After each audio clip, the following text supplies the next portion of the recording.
Olá. Este ano estamos tentando uma coisa nova. Ao invés do tradicional bate-papo impresso, vamos fazer um bate-papo, perguntas e respostas comigo em fita. Por duas razões. Primeiro, porque tem muita pergunta. Recebemos mais de 1000 perguntas. Querem que eu responda todas elas em 20 minutos e não vai dar. Então, o que aconteceu? Que Marília França e sua equipe condensaram as 1000 perguntas, transformaram em umas dezenas de perguntas em torno dos temas mais importantes para vocês. Eu vou tentar responder a todas. Segunda razão é que eu acho que esta forma talvez seja mais agradável, porque todo mundo pode assistir em casa, com a mulher, com os filhos, com o marido, com a sogra, com o cachorro, com os vizinhos e dizer, olha ele, aquele cara aí que dirige Abril e ele tem coisas para nos contar que nos interessam. Então, vamos às perguntas. Nós gostaríamos de saber como anda o Grupo Abril e quais, na sua opinião, foram as principais realizações em 1995. Eu tenho enorme satisfação em lhe dizer que 95 foi de longe, o melhor ano da nossa história. Tivemos um ano repleto de realizações e eu não sei se eu vou conseguir lhe contar todas, mas lhe conto as principais. Então, antes de mais nada, nossa receita cresceu 75% sobre o ano passado e passou pela primeira vez o marco de $1 bilhão. Isto é uma coisa fantástica, não só para Abril, mas no Brasil, porque muito poucas empresas, muito poucos grupos empresariais deste país, aliás, de qualquer país, alcançam este marco num ano. Eu acho que estamos todos de parabéns. As revistas cresceram, a televisão cresceu, a Listel cresceu, como vocês podem ver na tela agora. O crescimento foi fantástico, em boa parte por causa dos efeitos da estabilização da moeda, que ajudou muito. Ajudou muito. O Brasil, com a estabilização, começou a crescer de novo e nós nos beneficiamos disso. Mas nos beneficiamos também de estar colhendo frutos que plantamos ao longo de muitos anos e que deram frutos em 95. Segunda coisa importante, eu diria a segunda mais importante do ano, foi termos fechado um acordo de associação com 3 grandes empresas na área de televisão e que vem reforçar a TVA de uma maneira fantástica. Temos agora 3 sócios, além do Chase, que tinha entrado sócio ano passado. Temos conosco na TVA a Falcon Cable, que é a maior empresa de cabo da Califórnia e uma das 10 maiores dos Estados Unidos. A ABC, que é a principal rede de televisão dos Estados Unidos e que foi comprada recentemente pela Disney. Portanto, acabamos de fechar um ciclo iniciado 50, 60 anos atrás por meu pai e meu tio, quando começaram com as revistas de Walt Disney, primeiro na Itália, depois na Argentina, depois no Brasil, VC em 1950, e que agora volta, estranhos caminhos do destino, a Disney a participar de uma outra maneira, de uma outra coisa da Abril, que é a nossa televisão. Então, a ABC, a Falcon e a Hearst, nossa parceira de longa data na área de revistas mensais, editora de Cosmopolitan, que é nova aqui no Brasil, mas que agora está associada à ABC para fazer televisão a cabo e televisão por assinaturas. Então, com esses 3 novos sócios e o aumento de capital que fizemos na TVA com a entrada deles, nós melhoramos tanto a situação da empresa que, como vocês verão no gráfico seguinte, o endividamento do grupo sumiu. Aquilo que nossos concorrentes vivem dizendo e que as pessoas viviam alardeando, que estávamos em apuros porque estávamos com uma grande dívida,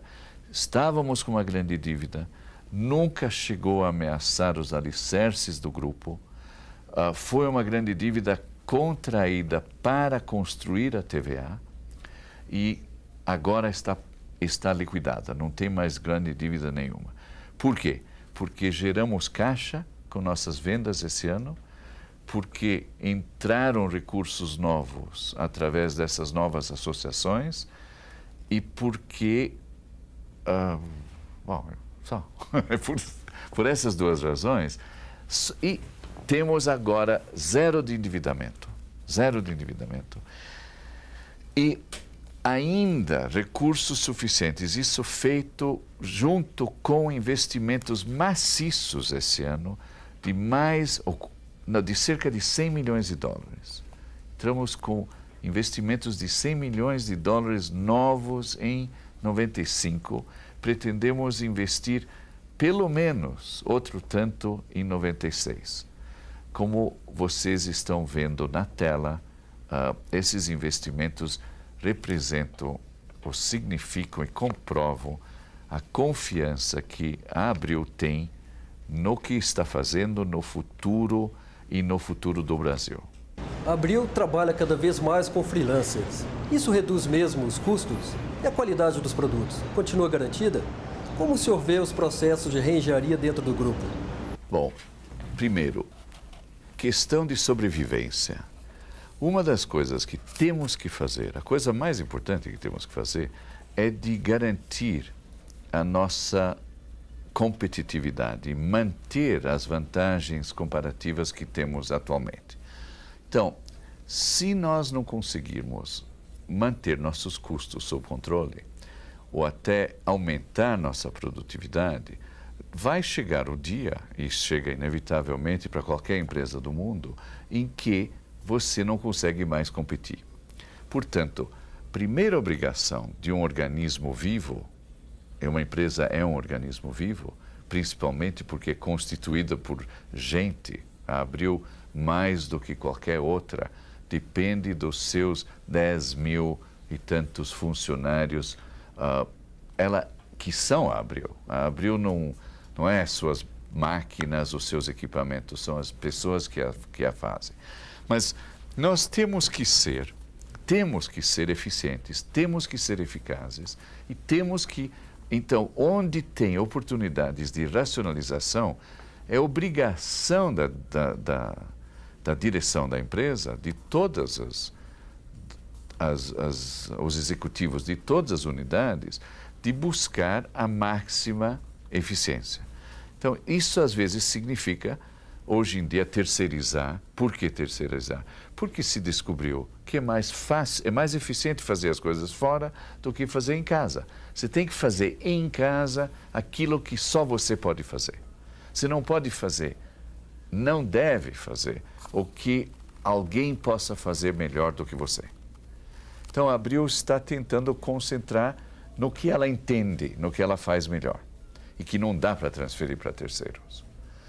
Segundo, não temos menos gente do que tínhamos alguns anos atrás, temos mais, graças a Deus.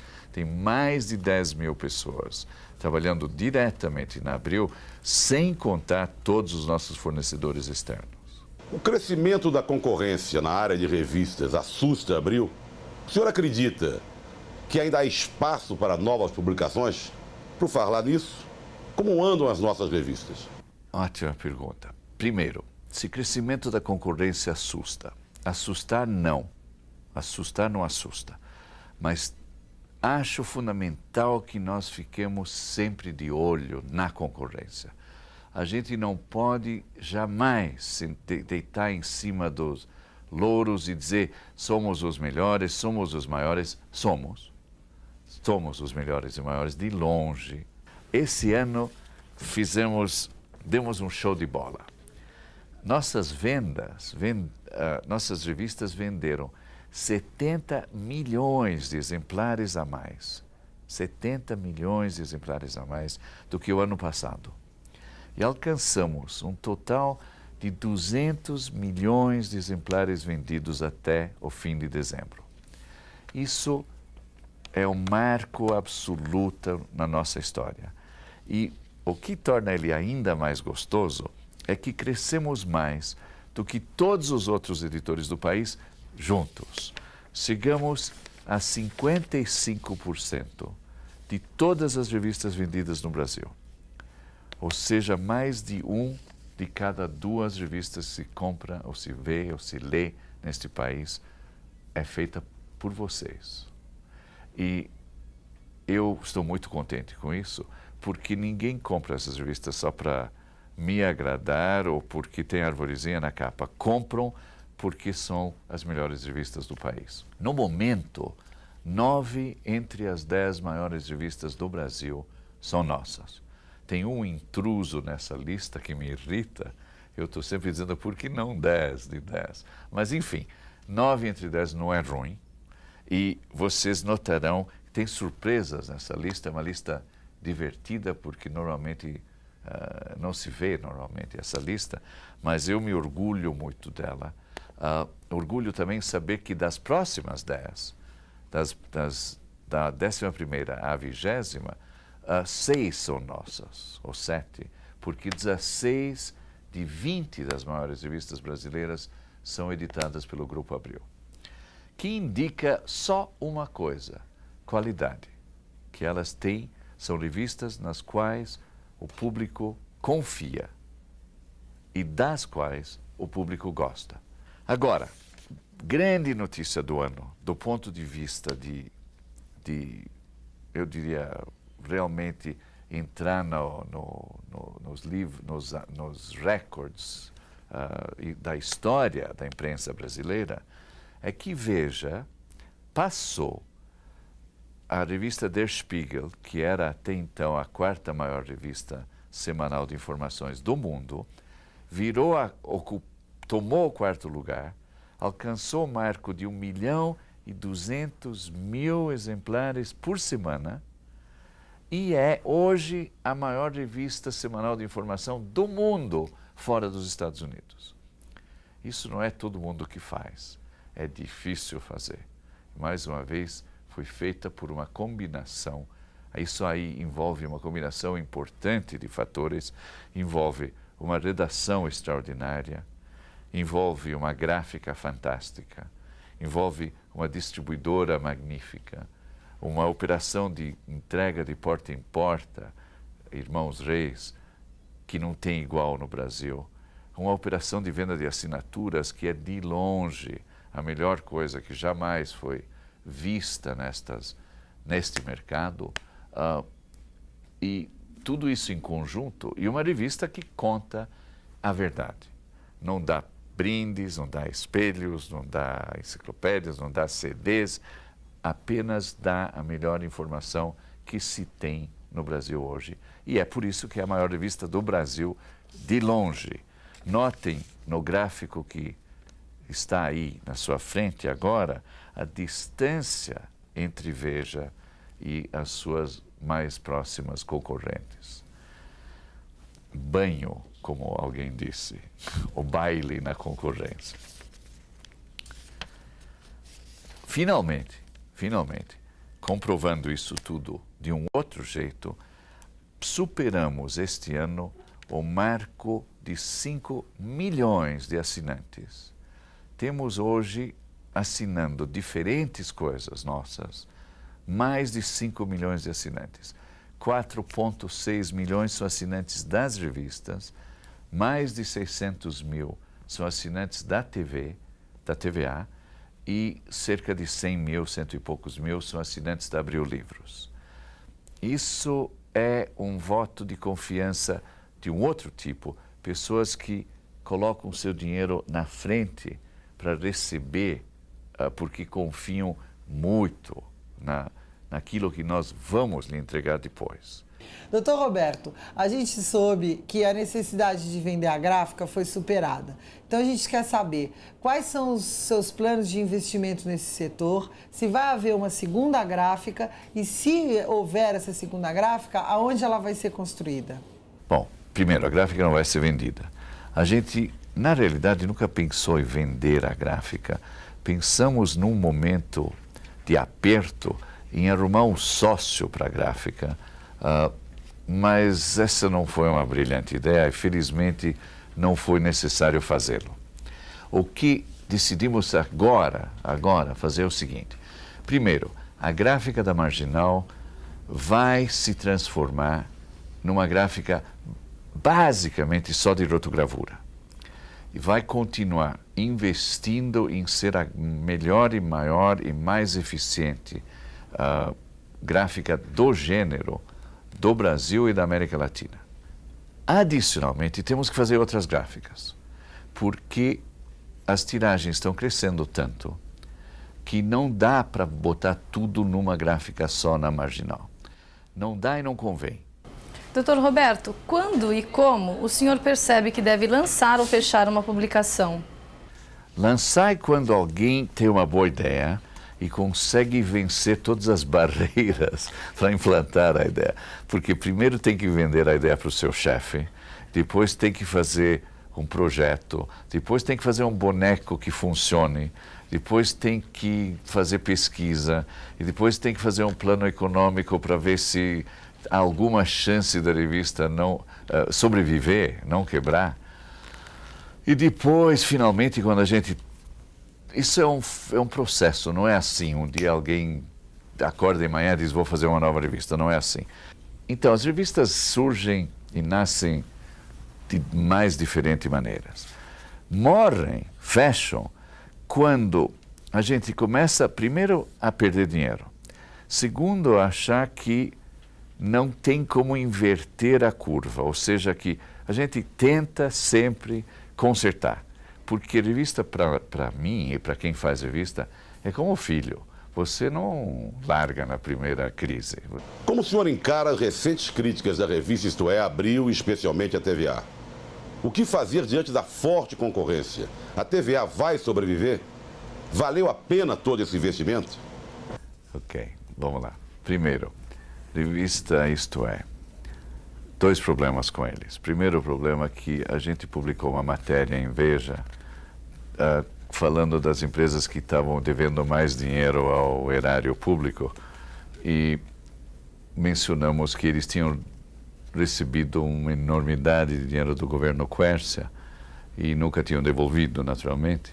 E eles ficaram meio irritados e por estarem irritados de um lado e terem dor de cotovelo do outro, porque Veja está dando uma surra na revista, procuram falar qualquer besteira a respeito da gente, incluindo que estamos endividados, que não estamos, incluindo que a TVA tem problemas que não tem. Claro que a TVA tem alguns pequenos problemas. Por exemplo, tem gente na fila tentando assinar a TVA há meses. Tem gente que não consegue telefonar para a TVA porque estamos vendendo 40, 50 mil novas assinaturas por mês, que é um sucesso fantástico, e isto tem gerado uma deterioração do nosso serviço ao assinante. Então, demoramos demais para instalar, demoramos demais para atender o telefone, mas estamos tomando todas as providências possíveis para acabar com isso. Mas essa é a única crítica que se pode fazer de significativo à TVA. A TVA vai muito bem. A TVA vai muito bem. Vocês estão vendo agora um gráfico que mostra o crescimento do número total de assinantes da TVA este ano. Ela foi de 227 mil assinantes no fim do ano passado para 650 mil assinantes no fim de 1995. Ou seja, um aumento de mais de 400 mil assinantes, mais de 1.000 assinantes por dia. Metade desses assinantes, antes que alguém publique alguma coisa para dizer que não é bem assim, ou que os nossos amigos da anedota, concorrência, fala em alguma coisa. Metade desses assinantes são assinantes diretos da TVA, ou seja, clientes que pagam suas contas diretamente para a TVA, para nós. A outra metade são assinantes que recebem a programação da TVA através dos seus operadores locais em todo o Brasil. Mas tem um total de 650 mil pessoas, famílias, assistindo a programação da TVA agora. Portanto, o potencial desse setor de crescer, de se multiplicar por 4, 5, 8, 10 vezes nos próximos poucos anos é enorme. Então, claro que valeu a pena, não podíamos não ter feito, não podíamos não ter entrado, não podíamos ter ficado de fora. E ainda somos, apesar de estarmos enfrentando a mais poderosa operação de televisão do Brasil, ainda estamos na dianteira e estamos com mais assinantes do que eles. Eu acho isso um tributo à competência do pessoal da TVA. Hoje, na Abril, fala-se muito em satélites. O senhor poderia explicar no que atualmente a Abril depende deles? Bom, se tudo der certo, quando vocês estiverem assistindo essa fita, nós já estaremos com um novo satélite no ar, pronto para fazer uma revolução em 96, com a introdução da DirecTV no Brasil. O que é isso?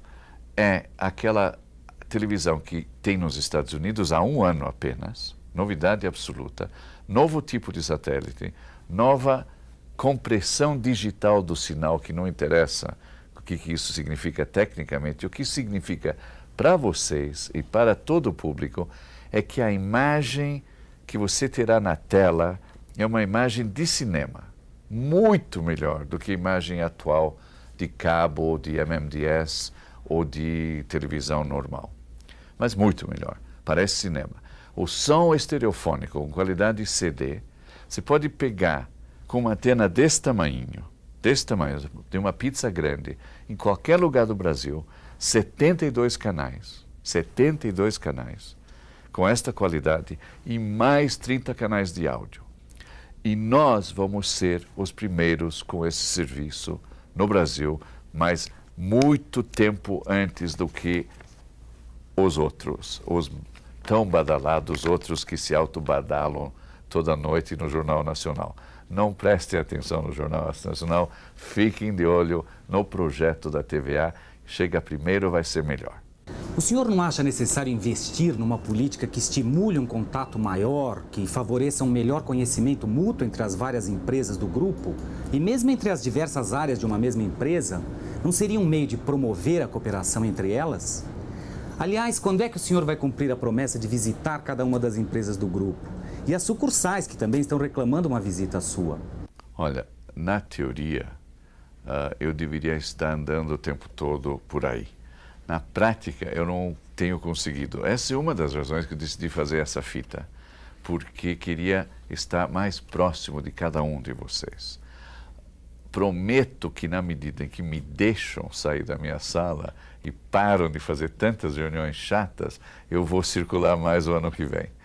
Inclusive, se possível, fora de São Paulo. Quanto ao conhecimento mútuo, acho que é o único jeito, quando você tem tantas operações de tanta gente, o único jeito é fazer isso com meios como este. Este é um dos objetivos do novo PSC, que virou revista, ou quase revista, não é mais um newsletter, não é ainda uma revista grande, mas melhorou muito, ficou mais divertido, mais colorido, mais jornalístico e está com esta missão na vida de contar para todo mundo o que todo mundo está fazendo. Roberto, a maioria das pessoas que se formam em comunicação, como a gente sabe, é constituída de mulheres. No Grupo Abril, volta e meia, as mulheres me perguntam por que não existe mais mulheres em funções executivas altas nas diversas empresas do grupo. E eu, sinceramente, não sei responder. Qual é a resposta que você daria para elas? Bom, eu vim armado para essa. Primeiro, nas empresas Abril, 100% Abril, Hoje o número de mulheres é igual ao número de homens. Deve ser uma das razões do nosso sucesso, isso. Agora, quanto ao primeiro escalão, 1995, também um ano histórico nisso, a primeira vice-presidente da nossa história foi nomeada e está mandando bala, e não tem tantos vice-presidentes assim. Temos 34 executivos mulheres num grupo de menos de 200. Nada mal. Provavelmente mais que qualquer outra empresa do Brasil. Temos 50 gerentes mulheres, num quadro de menos de 250, ou seja, mais de 20% dos gerentes são mulheres. E de 20 diretores de redação, 10 são mulheres. Então, se há alguma coisa que não dá para acusar, pode-se acusar a gente de um monte de coisas, mas não pode acusar a Abril nunca, desde os primeiros dias do VC até hoje, de ter um viés antifeminino. Muito pelo contrário. Cesta básica, creche própria, cooperativa de crédito e assistência odontológica estão entre as principais reivindicações dos funcionários. A Abril pretende rever a sua atual política de benefícios? A Abril está permanentemente revendo a sua política de benefícios e permanentemente tentando melhorá-la e ampliá-la. O que nós não podemos fazer, evidentemente, é virar o Estado brasileiro e substituir o governo em tudo. Na área de saúde, temos um novo plano de saúde sendo introduzido em janeiro, que é, a meu ver, muito superior aos planos de saúde que temos hoje. Tem uma virtude principal que é, ao invés de ter uma centena de planos de saúde espalhados pelo grupo, vamos ter um só. Vai ser auto-administrado pela própria empresa, que passa a ser o administrador do plano. Tem uma série grande de modificações que eu acho que ampliam os benefícios e a escolha que vocês todos terão com ele. Nós sabemos a importância que isso tem e achamos isso absolutamente prioritário. E eu tenho certeza que, ao tomar conhecimento dos detalhes do novo plano de saúde, vocês vão ficar muito satisfeitos, assim como suas famílias. Agora, auxílio creche. Tem um novo plano já no ar, já funcionando. Me dizem, eu não tenho utilizado, mas me dizem que ele funciona muito bem.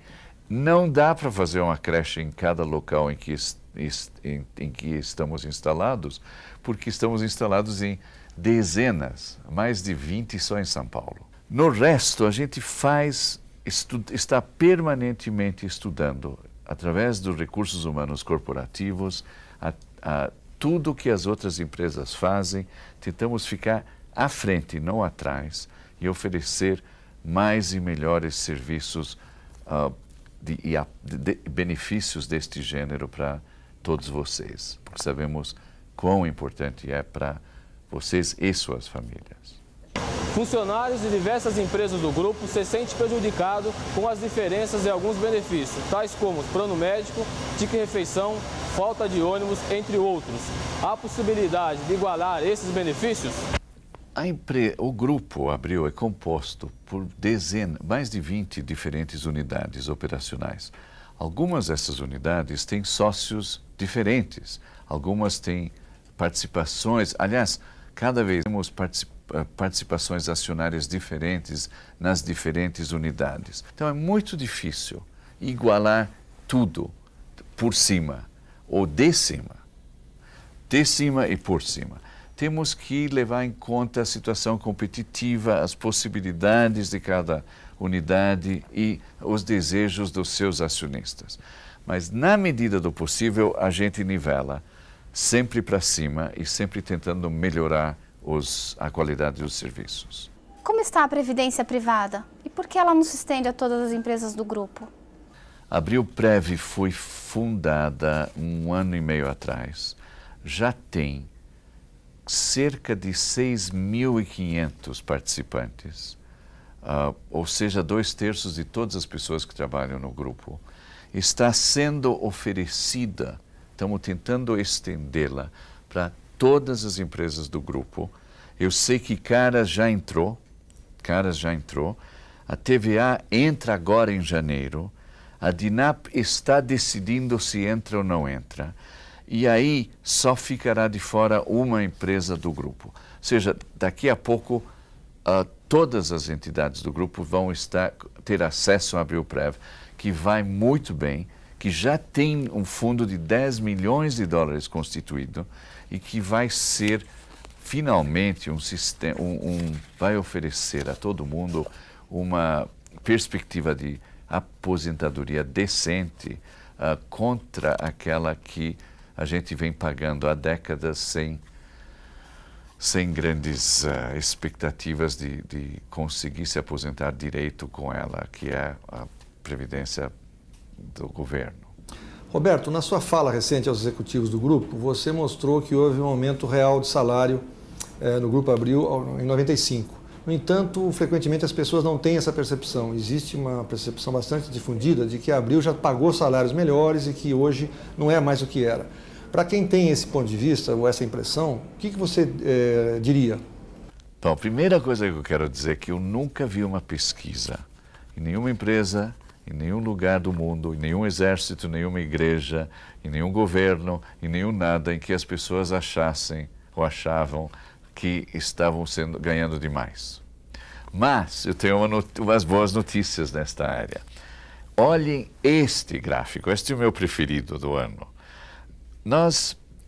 A nossa folha, dependendo de onde você está sentado, essa pode ser uma grande notícia ou uma grande fonte de preocupação. Mas a nossa folha aumentou 46% sobre 1994. 46%, como vocês estão vendo no gráfico, com apenas 10% mais pessoas. Temos 10.300 pessoas no grupo hoje. A nossa folha este ano totalizou 316 milhões de dólares e isso significa que a renda média per capita de folha e benefícios foi de 30.500 dólares. Certamente uma das mais altas de qualquer empresa deste tamanho no país. O objetivo é continuar pagando melhor do que o mercado e atraindo gente melhor do que a média, porque essa é a contrapartida. A gente temos que ter gente melhor e pagá-los melhor. É isso, é simples. O desempenho da Abril esse ano foi bom. Assim, há alguma chance do funcionário ganhar um 14º salário? E quando a Abril vai oferecer a participação no lucro ao seu funcionário? Se isso ocorrer, ela vai para todas as empresas do grupo? Bom, primeiro, repito, a Abril não é o governo. É uma empresa ou um grupo de empresas que faz o que pode para tratar bem o seu pessoal. Sabemos, eu não digo isso não é um chavão, é verdade, a gente sabe, estou consciente disso todos os dias da minha vida, que o nosso maior recurso, principal recurso, são as pessoas que trabalham no grupo. Então a gente faz todo o possível. Eu confesso que não temos orçamento, não temos previsão, não temos absolutamente nada que prevê a instituição do 14º salário. O que temos, que é mais importante e acho que é boa notícia para todo mundo, é que a partir de 96 nós estamos com um plano para implantar de participação nos resultados. Isso não é igual à participação no lucro, é essencialmente participação em melhorias. Mas eu estou convencido e acho que a tendência no mundo de hoje é exatamente essa, é fazer o seguinte: você tem que pegar uma situação e melhorá-la. Esta melhoria não pode ser apenas para os acionistas ou para os executivos. Tem que ser para todo mundo que participa dela. Então você estabelece metas de melhoria, estabelece patamares de largada e todo mundo ganha à medida em que vai melhorando o performance. tem que melhorar a performance, senão não tem de onde tirar esse dinheiro. Mas a gente vai instituir isso a partir do ano que vem e estamos com o estudo pronto para fazer esta implantação. Eu acho que é o caminho do futuro. Acho que só tem duas coisas para fazer. Uma é abrir a empresa e fazer com que todo mundo aqui, todo mundo nesta sala, tenha ações da Abril, que eu quero que vocês comprem. E segundo, isso vamos fazer logo, agora com a estabilidade, eu acho que vai se finalmente criar condições de abertura de capital. E segundo, este programa de participação nos resultados que vai ser emplacado em 96. Então, quanto a se isso vai ser estendido a todas as unidades e empresas do grupo, depende em cada caso dos acionistas ou dos conselhos de administração concordarem. Onde nós mandamos, em quase todos os casos, em quase tudo, a Abril tem o controle, ou a maioria do capital, vai ser feito. Onde estivermos em paridade de condições com nossos sócios, vão ter que negociar. Mas o objetivo é fazer isso em tudo quanto é lugar. A Abril sempre investiu firme em treinamento e desenvolvimento. O senhor poderia nos dizer por que foi suspenso o reembolso para cursos superiores? Existe alguma possibilidade de se reverter essa decisão? Como podemos, na prática, crescer na Abril? A gente mudou o enfoque tentamos fazer um programa mais abrangente e mais focalizado de treinamento, que basicamente devolve para cada indivíduo, para cada colaborador, para cada funcionário, a responsabilidade de não esperar que a empresa tome a iniciativa para treiná-lo, para decidir o que ele vai fazer, para decidir terminar o curso, mas sim participar do processo, tomar a iniciativa de se desenvolver, com o apoio da empresa, com a ajuda da empresa. Do lado da empresa, o que a gente faz é o seguinte, o que a gente está tentando fazer é o seguinte, identificar as pessoas de maior potencial, ver o que falta para cada um deles, para se tornar, vamos dizer, promovível, ou para poder subir mais na empresa. E proporcionar àquela pessoa o treinamento específico que a pessoa precisa para esta função, com este objetivo. Agora, isso elimina um pouco aquela postura, vamos dizer, paternalista de a gente paga qualquer curso que qualquer um quer fazer. A gente está querendo desenvolver competências específicas que a empresa precisa.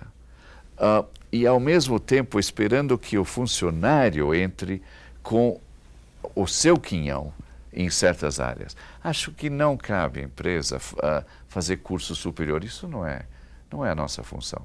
Mas 7.000 pessoas foram treinadas ao longo de 95. Estamos aumentando cada vez mais o número de cursos que oferecemos, o número de pessoas que treinamos em modalidades diferentes e gastando ou investindo cada vez mais dinheiro nisso. O investimento crescente em certas unidades está dobrando e triplicando de um ano para o outro. E eu faço questão, digo que esta é uma área da maior importância. Temos que investir em treinamento permanente, não é de vez em quando, não é ocasional. Todos nós, de cima do presidente até o último funcionário, tem que ser treinados permanentemente, porque o mundo está mudando rapidamente e nós precisamos nos manter atualizados. E o programa interno, como funciona? Programa de recrutamento interno geral, a instrução é simples. A gente procura primeiro entre a prata da casa. Obrigatoriamente, através dos quadros de aviso, sempre é dada prioridade ao pessoal da casa. No caso dos cargos executivos, mesma regra, só que outro procedimento. A gente não coloca no quadro de avisos, mas começa com o banco de talentos, procura no banco de talentos, procura voluntários e indicações internamente, e se não encontrar, recruta fora. Agora, isso não é tão ruim como parece, porque faz uma mistura boa entre quando a gente tem as pessoas dentro de casa, maravilha, e temos que ter cada vez mais. Quando não tivermos as pessoas aptas para esses cargos executivos dentro de casa, o fato de pegarmos fora enriquece, fertiliza o conjunto, porque nos traz novas experiências, novos pontos de vista, novas dúvidas, novas perguntas. É muito bom isso, de vez em quando, oxigenar o conjunto desta maneira. Então, acho que estamos com um bom equilíbrio aí. O que o senhor deseja realizar ou conquistar que ainda não tenha realizado? Já pensou em entrar para a política? Eu já pensei em entrar na política e decidi que não é muito mais divertido ficar de fora criticando do que ficar de dentro tentando consertar. Falando sério, eu acho que é um pouco tarde para mim entrar na política, porque não dá para começar em cima, tem que começar como vereador, e eu não tenho mais tempo para isso. Eu vou deixar isso para os meninos, para os meus filhos e netos. Eu vou continuar fazendo o que eu faço, melhor, que eu acho que é de fora, tentar representar uma voz positiva, construtiva, e uma espécie, acho que Abril pode ser até considerado uma espécie de consciência do país. Eu acho que temos uma vocação para isso, não no sentido ruim, no sentido positivo da palavra.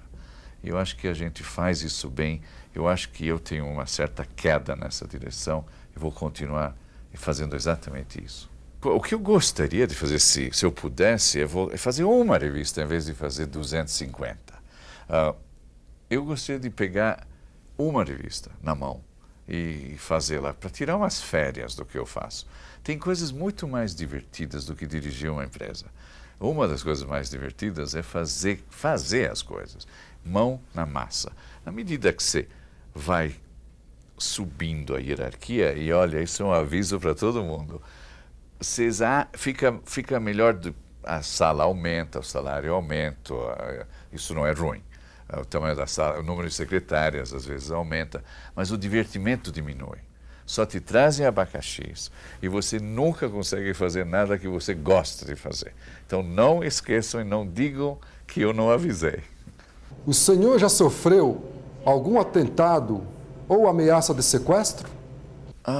Sequestro não.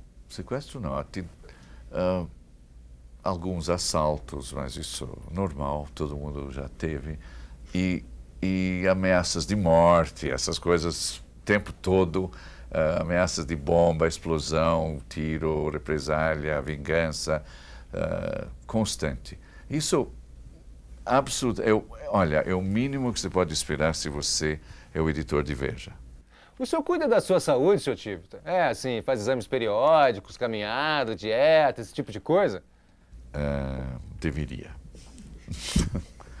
Deveria mais. Qual a sua religião? Eu não tenho religião no dia a dia praticante, não sou praticante de religião nenhuma.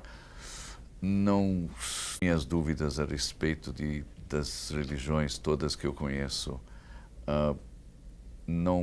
Eu posso dizer que eu não tenho certeza. Teria que ser classificado como um agnóstico, tecnicamente. Não ateu, porque não tenho certeza da não existência de Deus, mas também não tenho certeza a respeito da existência. O que eu acho é que dá para praticar, e há uma grande discussão filosófica sobre isso, mas eu acho que dá para ser ético sem ser religioso. A minha ética é muito baseada no que é bom, é muito ligada ao comportamento de fazer aos outros o que você gostaria que os outros fizessem com você. Não no sentido de igreja, mas sim no sentido de achar que dá para fazer coisas neste planeta enquanto a gente estiver aqui para melhorá-lo. O senhor se julga um empresário sem preconceitos? Na sua opinião, qual é a imagem do Roberto Stivita junto aos seus funcionários? Eu tenho preconceitos a favor de certas coisas. Quer dizer, eu tenho preconceitos... Tenho preconceito contra gente burra. Terrível preconceito. Não aguento gente burra. Não tenho paciência com coisas do passado, com besteiras, com ineficiências, com mentiras. Se isso é preconceito, eu tenho esses preconceitos. Preconceitos de raça, de cor, de sexo, sei lá, essas coisas, claro que não. Claro que não. Quanto à imagem que eu tenho junto aos meus funcionários, eu não tenho a menor ideia. Por quê? Primeiro, eu não tenho a oportunidade de... A gente só saberia isso fazendo aquilo que faziam antigamente, ou dizem que faziam antigamente os monarcas, é que se vestir na noite e sair com alguma coisa se escondendo e ir nos bares e ouvir o que estão falando a seu respeito. O único jeito. Porque na sua cara, ninguém lhe conta. Seus funcionários não lhe contam. Seus ex-funcionários às vezes lhe contam. Enfim, outras pessoas, mas de dentro você não sabe. Você não sabe. Eu espero que fique claro uma coisa só, que a intenção é honesta, a transparência é total e o objetivo é fazer com que isto seja bom para todos. Bom para os acionistas, bom para quem trabalha aqui, bom para o país. E só, é isso. Eu gostaria que vocês acreditassem que é isto que eu quero. A gente quer saber quais são os grandes projetos para o próximo ano e se as perspectivas são otimistas. Eu acho que vai ser difícil repetir 95. 95 foi um ano fantástico, como vocês viram mais cedo. Um ano extraordinário. Não vamos conseguir, ninguém vai conseguir crescer tanto quanto crescemos este ano, porque estávamos, na realidade, recuperando o terreno perdido durante os anos da crise, da recessão e da hiperinflação. Então, agora o crescimento vai ser muito mais difícil. Vamos ter que suar mais para crescer, vamos ter que trabalhar mais para ganhar fatia de mercado e assim por diante. Mas o Brasil vai continuar crescendo, garantido. Um Brasil com moeda estável cresce mínimo 5% ao ano. Isso quer dizer que a Abril pode crescer 15% ao ano. Porque quando a economia cresce 5%, nós sempre crescemos 2 ou 3 vezes isso. Então, tem espaço de crescimento, não de 75%, mas de 10%, 15% ao ano. Eu diria que o nosso projeto em 96 é de consolidar os avanços feitos em 95, continuar crescendo e continuar fazendo da Abril a empresa líder deste país em termos de informação e entretenimento de qualidade. Bom, acho que vocês foram muito pacientes em me ouvir até aqui, se é que chegaram até aqui. Quero agradecer a atenção, o prazer do convívio com vocês durante este ano. Esperar que eu possa vê-los pessoalmente em 96 e, enquanto isso, desejar a cada um dos abrilianos que está me assistindo aqui agora e suas famílias um felicíssimo Natal e um magnífico 96. Muito obrigado.